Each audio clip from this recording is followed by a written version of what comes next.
momento dixeches, vamos a...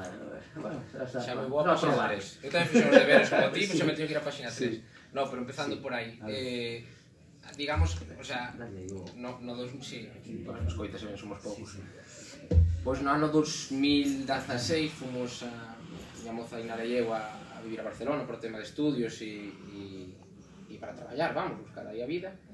E vamos a ver, a xente que me conoce xa sabe que eu son un pouco soñador, é dicir, que me fai falta darme isto para que me veña arriba e me motive, entonces o mellor a xente pode creer que un día de San Jordi en Barcelona recorrendo casetas de libros, pois cheguei a casa dicindo me voy a comer a Ildefonso Falcones e compañía. Podría ser tranquilamente, pero no. ¿Pinturándose xeito no cubata ou...? Prácticamente. Pero no, a cousa... me vin contaxiado estando ali de unha enfermedad, que é a morriña. Entonces, pois quería facer como un libro... O sea, sempre tuve a cousiñas na cabeza de escribir algún día un libro e tal, e bueno, entón esa morriña e quixen facer como unha homenaxe, no, que ainda me croxei na mañá, que para as personas que non están, neste caso, no? Entonces, para unha especie de dedicatoria, bueno, para a miña familia, para os meus pais, a miña irmán, para a propia Inara, incluso a miña avoa, que se menciona no libro, a avoa Tere. Entonces, de aí surdiu a idea. A partir de aí, pues, collín de ordenador, íbame os sábados a mañá a unha cafetería no barrio que vivíamos, en Lesseps, e ali sempre me sentaba na mesma mesa e pues, tiraba para diante, empezaba dándolle para diante, borrando todo, volvendo a empezar e así empezou a idea. E despois, bueno, anécdotas teño miles, é dicir, cando traballaba ali, como moitos saben, nunha tenda de luxo ali en Paseo de Gracia, pues, a ver, estou curioso, e aparte me gustaría ter guardado, non teño guardado, que che comentaba outro día, eu traballaba de caixeiro, e entonces tiñamos na caixa, nas impresoras, bueno, debaixo unhas especie de cuartillas que lle chamaban duplicatas, que teñen a serigrafía de, bueno, logo da empresa e tal, e eu moitas veces cando me tocaba na sección de abaixo, e había horas mortas e tal, pois collía de bolígrafo e empezaba a escribir e tal.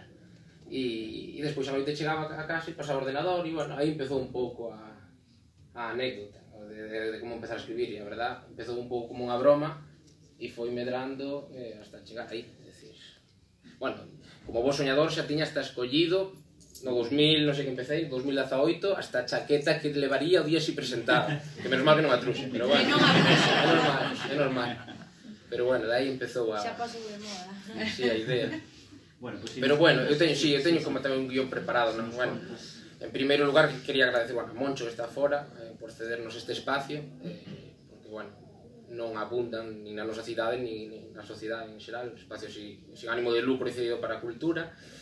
En segundo lugar, e non menos importante a ti, claro, por acompañarme hoxe, é dicir, cando a idea está do libro, foi avanzando e, bueno, fui collendo o corpo máis en serio e firmei ca editorial e tal, pois claro, dixen, vou ir a miña lista de contactos de escritores e buscar aquí a que... Entón, claro, abrín a xenda e empecé a ver, este non colleu un libro na súa vida, Juan e Laura non me teñen pinta de escritores, así todo, o Otero Pedrallo non me contestou, entón dixe, bueno, Jorge, o sea, estás casi por castigo.